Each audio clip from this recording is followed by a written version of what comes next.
We are back to catch you up on the insane first half of The Walking Dead Season 10. We started in space, crashed into a forest, and ended up in a cave. Reverse evolution. Like milk's expiration date, consider this your spoiler warning. I'm Woody Tondor, and this is the Skybound Rundown. Bing! Season 10 boldly opens in space with a satellite losing its orbit. Zoom down to Earth and we see Daryl and the gang training the extras on battle formations. Judith finds a face on the shore and god damn it, the Whisperers are back! That or a zombie cosplayer drowned. Also, some new things about the season. Rosita has a baby named Coco. I didn't get you anything, sorry. Alexandria has a new doctor named Dante, who says things. The way you're staring at my mouth is making me warm and tingly inside. And Ezekiel has a new girlfriend named Wackoff. She lives in Canada. He has a picture. The satellite we mentioned earlier crashes in Whisperer territory near Oceanside, forcing Daryl and the gang to cross Alpha's border to extinguish the flames. Eugene strips the satellite for parts, and Carol and Alpha come face to face across a canyon. This is gonna go great. Flashback to the part of Alpha and Lydia's backstory where they meet Jason Voorhees, Beta, who's holed up in an old asylum. The Airbnb did not look like this in the pictures. He and Alpha bond during a Walker autopsy, and later, Alpha accidentally kills his undead friend, causing Beta to rage. Alpha suggests he honor him by wearing his friend's face for the rest of time, and he does. Look, girlfriends change you, just accept it. In the present, we meet the third wheel in Alpha and Beta's leadership, Gamma, whose real name is Mary. She's a loyal Alpha disciple and proves her worth by thwarting her own sister's attack on Alpha. I anoint you, Gamma. Also, Beta finds this nest that Alpha built for Lydia in case she returned. This one actually looked exactly like the pictures from Airbnb. Oh, and Gamma's nephew was that baby from Season 9. I know, it's all connected. Back in Alexandria, waves of walkers keep showing up at the gates, and Gamma arrives with a message that Alpha wants to speak now. Michonne and the gang reluctantly take her up on it. They had basket weaving at noon and meet that night at the border.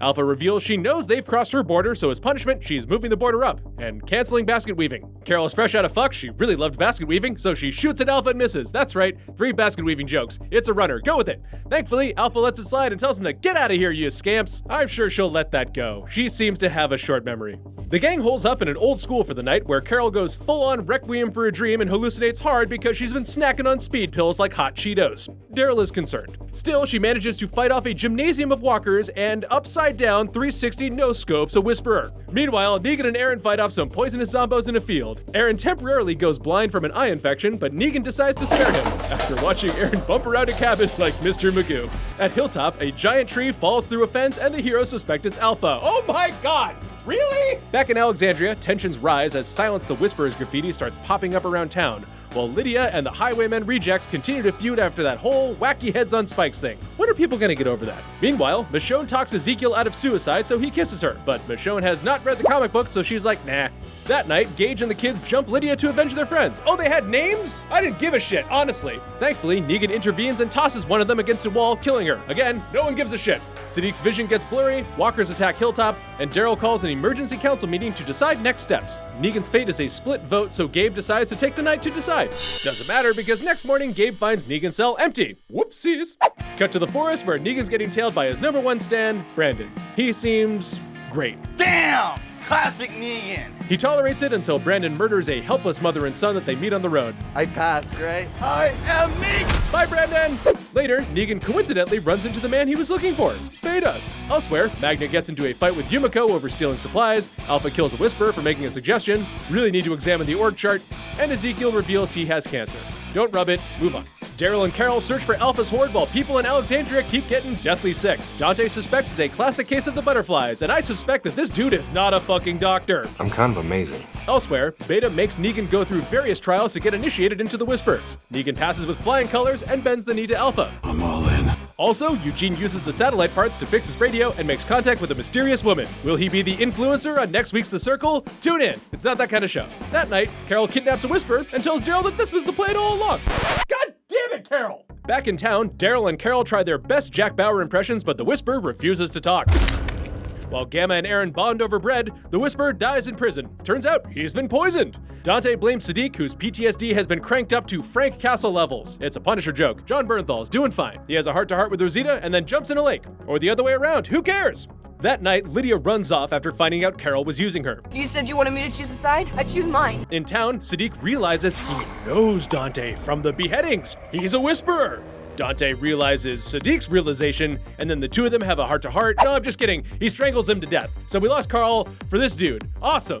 Rosita walks in with Coco, sees what happens, and fights Dante while killing Sadiq for good. Sad. At the bridge, Gamma tells Aaron where Alpha's hoard is in exchange for auntie time with her nephew. Cute. Back in town, Daryl and the others beat up Dante and throw him in the slammer to await his trial. But Gabe says, fuck a trial, and he murders Dante in his cell and secretly burns his body that night with Rosita. These are the good guys. Aaron returns and tells him about the hoard, so Daryl gets a group together to find it. On the road, Michonne and the gang do a quick supply mission at the library, where Luke gets saved by a mysterious stranger. Wait, Luke is still alive? Are you fucking kidding me? That stranger, Virgil, later gets captured by Oceanside, and Michonne learns he has access to hoard-killing military weapons from the island he's from. And if there's anything we've learned in this season of The Walking Dead, it's trust strangers. She agrees to leave the show to get weapons and destroy the Whisperers. Next morning, Daryl and the gang come up short on the hoard, but they do find Alpha, who runs into a trap. Cave. Carol foolishly follows her and gets everyone trapped inside, including Sweet Jerry, and if anything happens to him, I swear to God! Come on! And that does it for the first half of The Walking Dead Season 10. What were your favorite moments? Who do you think will survive the cave? And do you now distrust doctors?